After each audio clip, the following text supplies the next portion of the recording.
I want you to know I grew up in a home for old people. My father was the administrator, and we had 5 rooms in this home. And as a little girl, this was 1940, I opened the door, and there were my friends, the old people across the street, across the hallway. Hi, Mrs. Lou, I'm going to school now. And when I come home, we'll write everything down that the teacher said in my diary. And I still have that diary. I went back to this home in 1963 to work as a social worker, and my background being psychology. And I learned validation by my mistakes. When an old person would say to me, I wish I was dead, I use sympathy. I know just how you feel. This morning I woke up and I wished I was dead too. But you know what I did? I got myself a nice cup of tea and I felt so much better.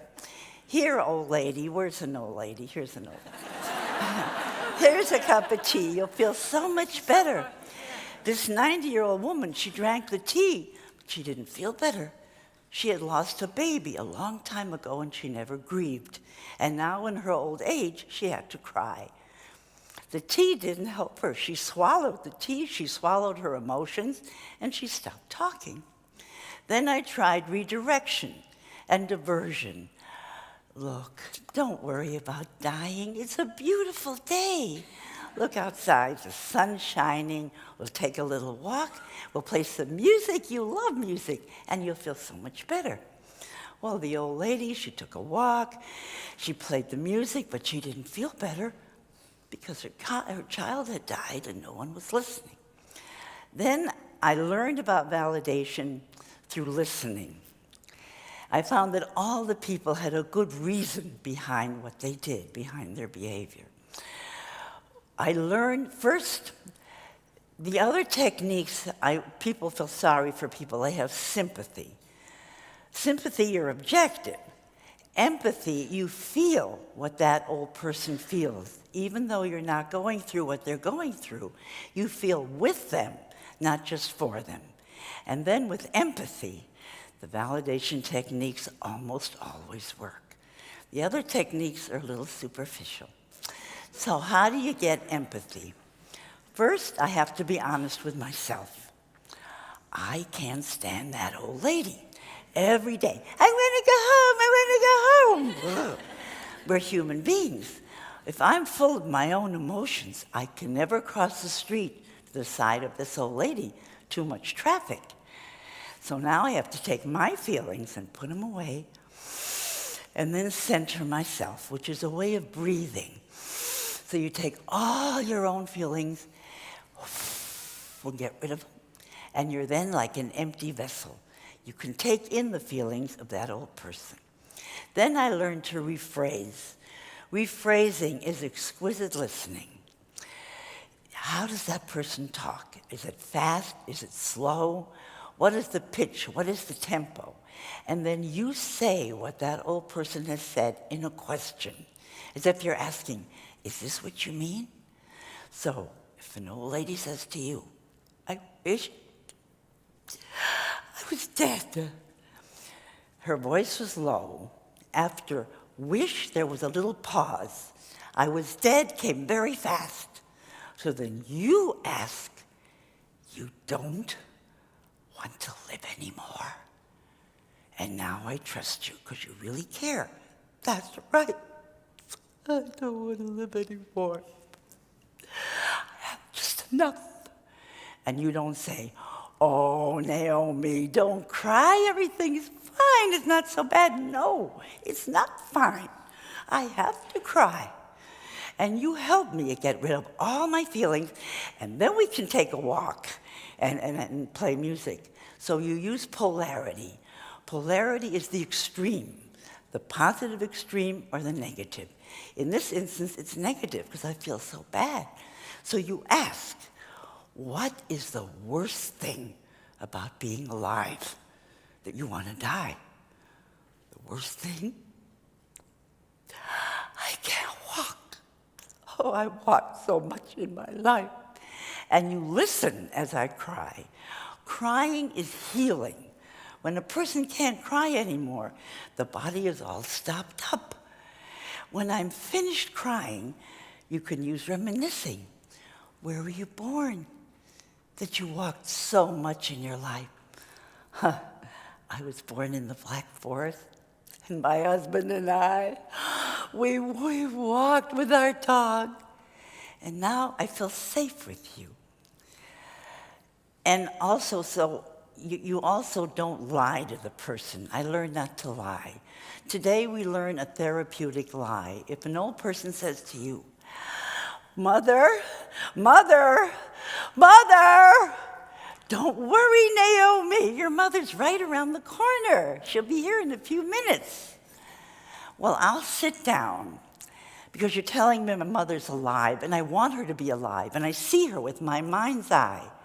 But deep down, I know my mother is dead. I buried her. I saw her in her grave. But I don't want to know that. So I don't quite trust you. I know something's wrong. So you don't have to lie. You rephrase with empathy. Mother? Mother? Naomi, is there something wrong with your mother? Yes. Oh, yes. And you mirror my movements. Where is she? My mother. Oh, mother. Oh, mother. Is she sick? Oh, yes. What do you want to tell her? Mother, I love you, Mom. I love you. And you listen, and this old woman cries. A few minutes later, that same old woman will most likely say to you, my mother, she's with the dear Lord. She's not with us anymore. She's gone. I always knew my mother was dead, but a few minutes before, she was alive. So you don't argue and you don't lie. You listen with empathy. If an old woman says to you, and you're my daughter, you stole my wedding ring, you send her.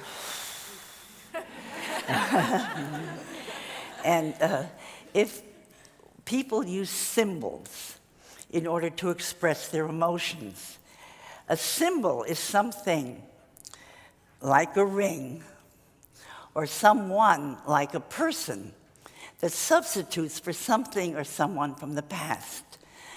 I am now 88 years old, and my husband died when I was 20. I never grieved. I swallowed my feelings and I went to work my whole life. But those feelings that were inside, they grew, they bubbled, they hurt.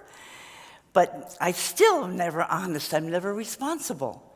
So if you ask me, what kind of a life did you have with your husband? Ask me. What kind of life did you have with your husband? Oh, we had a wonderful 3 years. It was so nice. We had a honeymoon, nice clothes. I'll never say asshole. I never should have married him. I only married him because I was pregnant. Oh no, that's buried. But I want to express my feelings, so what do? I use my wedding ring as a symbol. This ring is a honeymoon I never had, the nice clothes, the house by the sea, the love, the passion. That's my ring. And in the middle of the night, I wake up, I take my wedding ring and I hide it under my underwear. And I go back to sleep. And the next morning, you stole my wedding ring. And you argue with me. You say, but Mother, I didn't. I'll tell you. I'll show you where it is. Let me see. It's not in this drawer. Mother, here's your wedding ring. I found it. How did you know where it was? Because you hid it there yourself, you thief. The more you argue, the more I have to fight you, because deep down, I know I hid it myself. I hid it because it's the only way I have of expressing my feelings that I have been cheated and robbed of a happy life, and you did it. I never said, it's me, I shouldn't have married when I was 17, I'm responsible. I was never honest with my emotions. My whole life, I blamed somebody else. So you don't argue, you don't lie. You listen with empathy and you rephrase. I stole your wedding ring, Mom? That's right, you did. Mom, how old were you when you got that ring? I was young. I was only 17. You worked hard all your life. Yes, I did. And what do you do for me, And you listen while your mom cries. And when I'm through crying, whew, I feel so much better. And you will find every time I hide my ring, if you listen and help me express my feelings, I won't hide my ring anymore. Because feelings that are expressed and validated with empathy are relieved. Thank you very much.